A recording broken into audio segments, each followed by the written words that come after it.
வணக்க மக்களே, சற்று முன் வெளியான முக்கியமான அறிவிப்பு. ஏடிஎம் கார்டுகள் பயன்படுத்தக்கூடிய அனைவருக்குமே 50,000 தொடங்கி 5 லட்சம் வரையிலான இலவச காப்பீடு பெறக்கூடிய விதிகளை அரசு சொல்லியிருக்கிறாங்க. எந்த வங்கி ஏடிஎம் கார்டுகளுக்கு இந்த விதிகள் பொருந்தும், எந்த கார்டுகளுக்கு அதிகமான காப்பீடு தொகை கிடைக்கும், இந்த காப்பீட்டிற்கு விண்ணப்பிக்க தகுதியானவர்கள் யார், இந்த காப்பீடு யாருக்கெல்லாம் கிடைக்காது அப்படிங்கிற கூடுதல் விவரங்களை தெரிஞ்சுக்க இந்த வீடியோவை ஸ்கிப் பண்ணாம கடைசி வரைக்கும் பாருங்க. அப்பதான் நாங்க சொல்ற தகவல் உங்களுக்கு முழுசா தெரியும். இப்பதான் நம்ம சேனலை ஃபர்ஸ்ட் டைம் பாக்குறீங்கன்னா மறக்காம சப்ஸ்கிரைப் பண்ணிடுங்க. அப்பதான் நாங்க போடுற புது வீடியோக்கள் எல்லாமே உங்களுக்கு நோட்டிபிகேஷனா வரும். இப்ப வாங்க வீடியோக்குள்ள போயிடலாம்.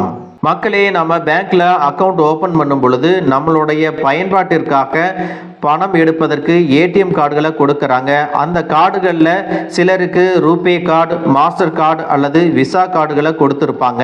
அப்படி ஏடிஎம் கார்டு பயன்படுத்தக்கூடியவர்களுக்கு விபத்தோ அல்லது மரணமோ ஏற்பட்டால் இலவசமாக காப்பீட்டு தொகை 5 லட்சம் வரை பெற முடியும் அப்படிங்கிற விதிகள் இருக்கு. இந்த விதிகள் பல பேருக்கு தெரிவதே இல்லை. உங்ககிட்ட ஏடிஎம் கார்டு இருந்தாலும் அதை எப்படி பயன்படுத்தினா உங்களுக்கு அந்த காப்பீடு தொகை கிடைக்கும் அப்படிங்கிறதையும் சொல்லியிருக்காங்க.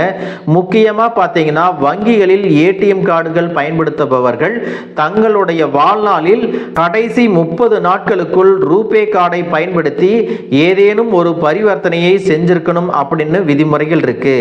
இதன் மூலமாக ஏடிஎம் கார்டு வைத்திருப்பவர்கள் ஒரு விபத்தின் காரணமாக நிரந்தரமாக செயல்படாத சூழ்நிலையை அடைந்தாலோ அல்லது இறந்து போனாலோ காப்பீடு கோரி அவருடைய வாரிசுதாரர்கள் விண்ணப்பிக்க முடியும் அப்படின்னு சொல்லியிருக்காங்க.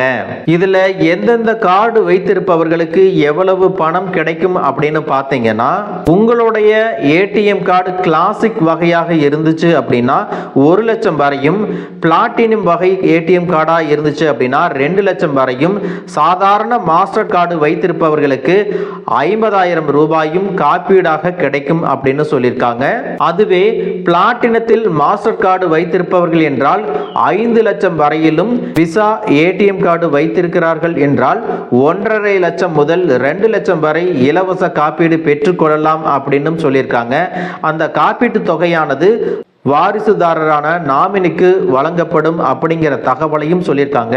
மக்களே, இந்த இலவச காப்பீட்டை பெறுவதற்கு எப்படி விண்ணப்பம் செய்யணும் அப்படின்னு பார்த்தீங்கன்னா, அந்த கார்டு உரிமையாளரின் வாரிசுதாரர் சம்பந்தப்பட்ட வங்கிக்கு சென்று காப்பீட்டை பெறுவதற்கு விண்ணப்பிக்கலாம். விபத்தின் எஃப்ஐஆர் நகல் அல்லது மருத்துவமனையில் சிகிச்சை பெற்று இருக்கக்கூடிய சர்டிபிகேட் போன்ற ஆவணங்களை எல்லாம் வங்கியில் சமர்ப்பித்து காப்பீடு பெறுவதற்கு விண்ணப்பிக்கலாம் அப்படிங்கிற தகவலையும் சொல்லியிருக்காங்க. இதே போல ரூபே கார்டு விதிமுறைகளின்படி அதன் உரிமையாளர் அதனை பயன்படுத்தும் காலத்தில் இறந்துவிட்டால் 5 லட்சம் வரை நஷ்ட ஈடாக பெற்றுக்கொள்ள முடியும். ஆனால் பயனாளர் இறப்பதற்கு 45 நாட்களுக்கு முன்பாக ரூபே கார்டை பயன்படுத்தி ஏதேனும் ஒரு பண பரிவர்த்தனை செய்திருக்க வேண்டும். இதுல நீங்க முக்கியமாக கவனிக்க வேண்டிய விஷயம் என்ன அப்படின்னா, பெரும்பாலானோர் பார்த்தீங்கன்னா தங்களுடைய வங்கி கணக்கை ஓபன் செஞ்சிருப்பாங்க. அப்பொழுது வாரிசுதாரர் யார் அப்படிங்கிற நிரப்பாம விட்டிருப்பாங்க.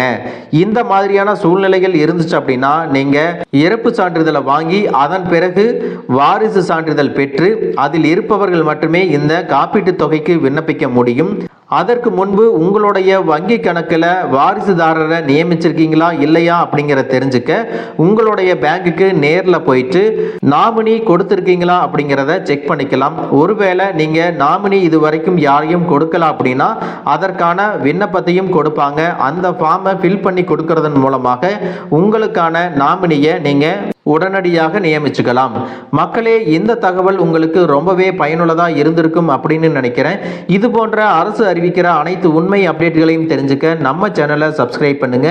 வீடியோ பிடிச்சிருந்தா ஒரு லைக் பட்டனையும் தட்டி விட்டுருங்க. தேங்க்யூ ஃபார் வாட்சிங்.